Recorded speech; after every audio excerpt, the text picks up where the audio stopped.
Olá, meu nome é Aldo Lucion, sou professor do Departamento de Fisiologia do Instituto de Ciências Básicas da Saúde da Universidade Federal do Rio Grande do Sul.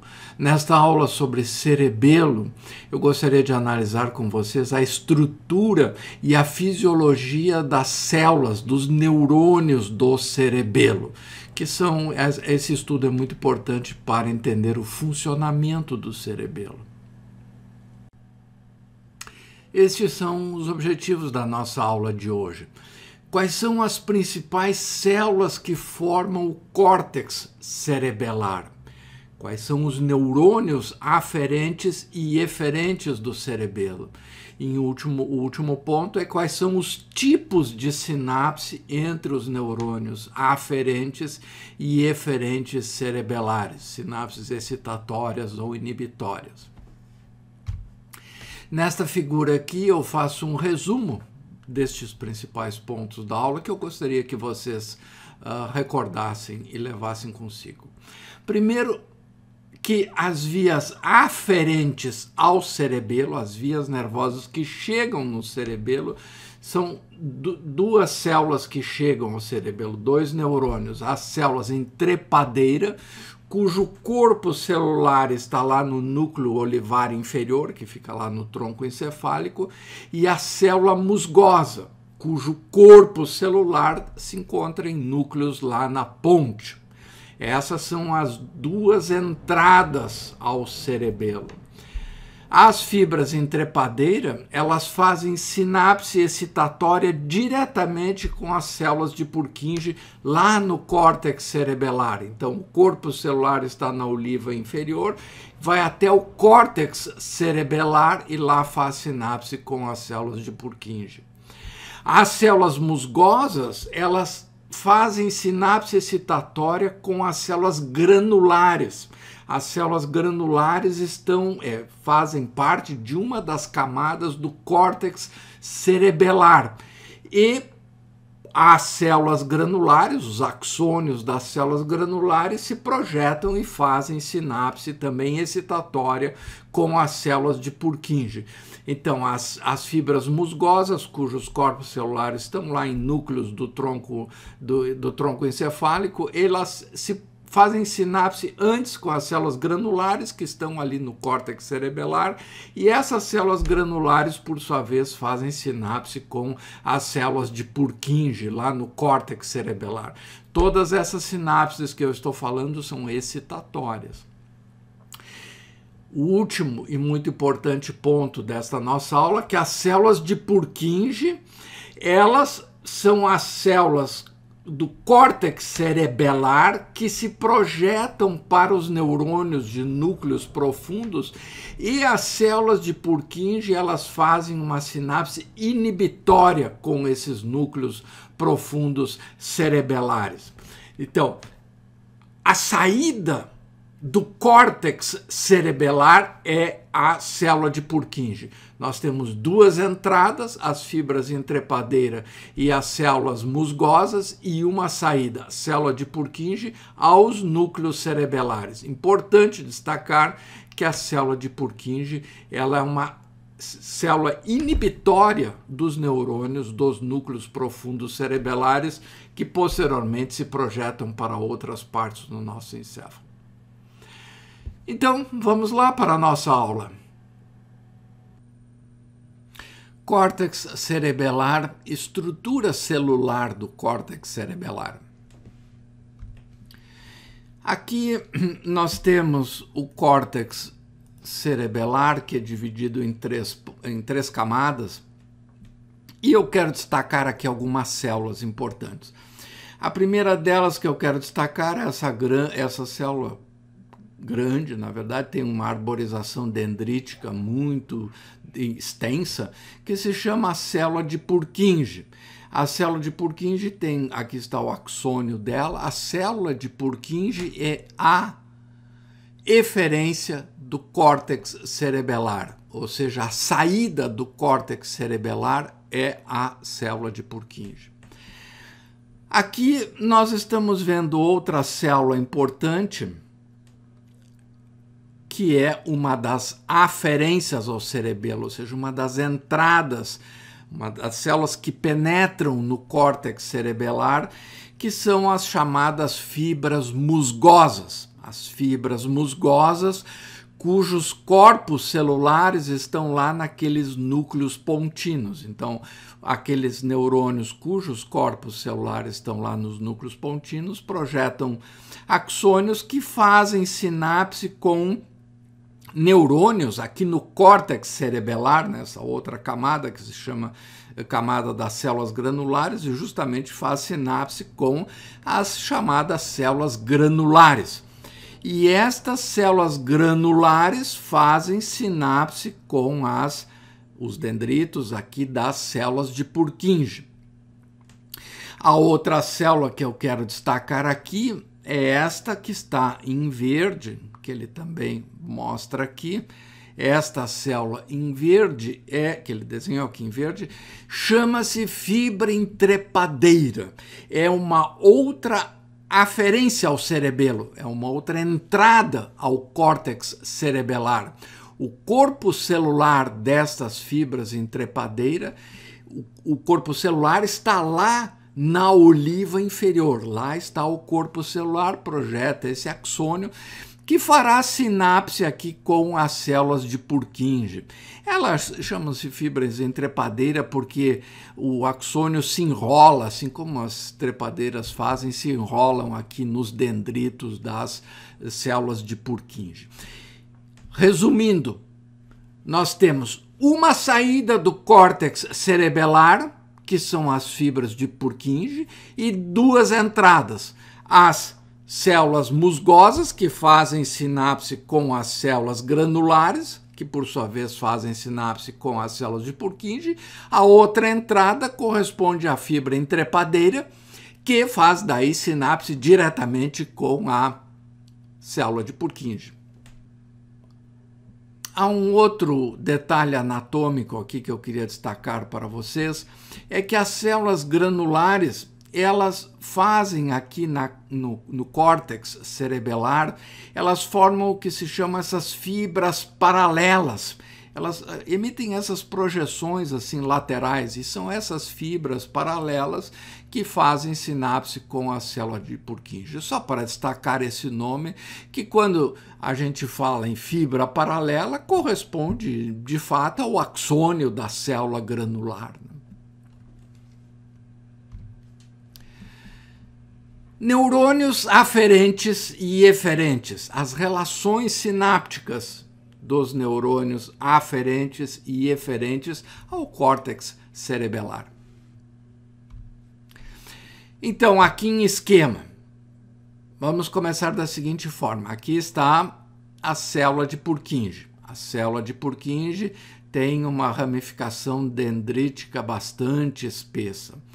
Nós temos aqui, vamos continuar com a célula de Purkinje. Aqui está ela, seus dendritos, e aqui está o axônio da célula de Purkinje, que faz sinapse com os núcleos profundos do cerebelo, que nós estudamos em outra oportunidade, que são vários dependendo da parte do cerebelo que nós estamos analisando.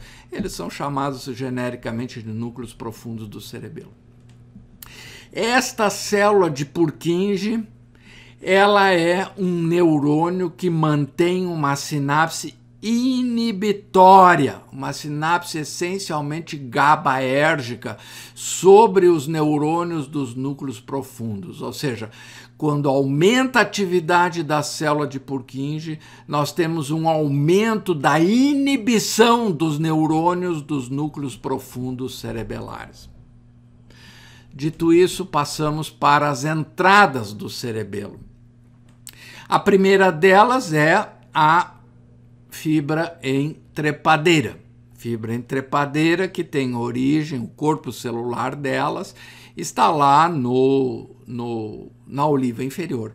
Então, esse neurônio lá da oliva inferior envia axônios que fazem sinapse diretamente com os núcleos profundos aqui do cerebelo, mas fazem uma extensa conexão sináptica sobre os dendritos das células de Purkinje.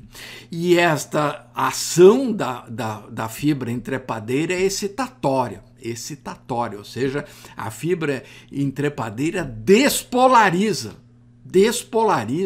a célula de Purkinje aqui no córtex cerebelar.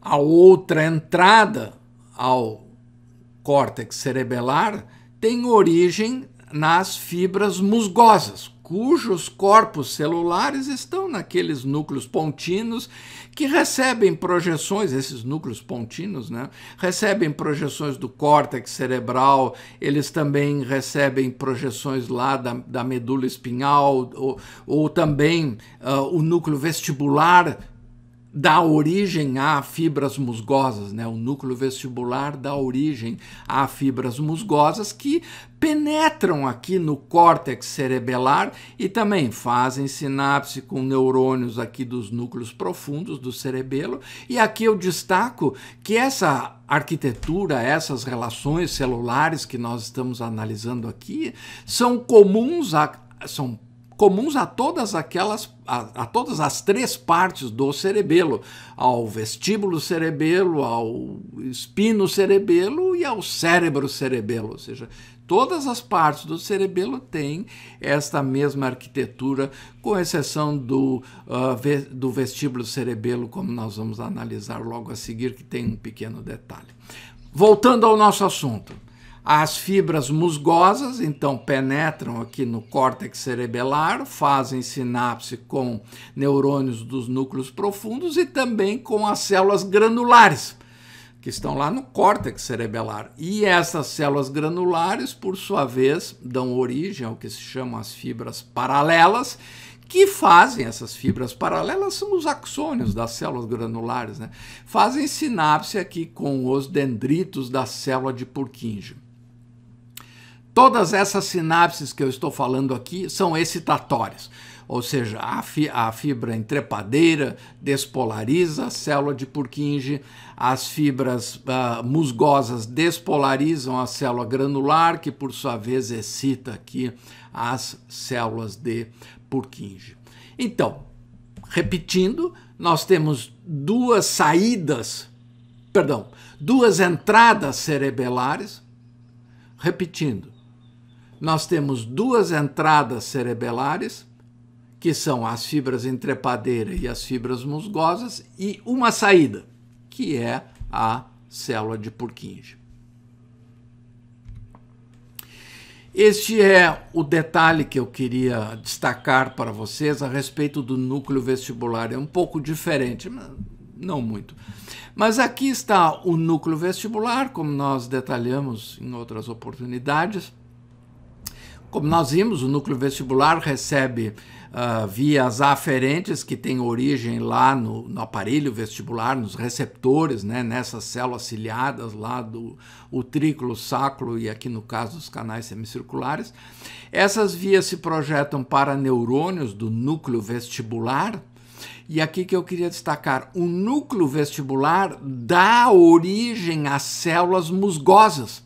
Ou seja, o núcleo vestibular, ele contém células musgosas que, como qualquer célula musgosa, faz sinapse com as células granulares, uma sinapse excitatória.